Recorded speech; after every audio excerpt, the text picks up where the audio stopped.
రాగిలో rich iron మరియు carbohydrates వల్ల మనకు ఈజీగా డైజెషన్ అనేది ఉంటుంది. డయాబెటిక్ ఉన్న వారికి కూడా ఈ రోటీ చాలా హెల్ప్ అవుతుంది. సో, రాగి రోటీ ఎలా చేసుకోవాలో చూద్దాం.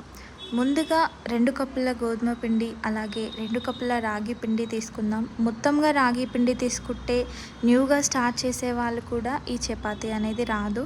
ఇలా చేస్తే న్యూగా చేసే వాళ్ళకైనా ఈ పద్ధతి చాలా సులువుగా ఉంటుంది. సో, పిండిలా కాస్త ఉప్పు వేసుకొని, అలాగే కొద్ది కొద్దిగా నీళ్ళు పోసుకుంటూ కలుపుకోవాలి. పిండిని ఒక 5 మినిట్స్ వరకు నానబెట్టుకోవాలి. తర్వాత చిన్న బాల్ సైజ్ ఉండల్ని చేసుకుంటూ రౌండ్ చపాతీలాగా చేసి పెనంపై వేసుకొని కాల్చుకోవాలి. ఇలా చేయడం వల్ల చపాతీలు చాలాసేపటి వరకు దూదిలాగా మెత్తగా ఉంటాయి. ఇలా చేసి చూడండి మీరు.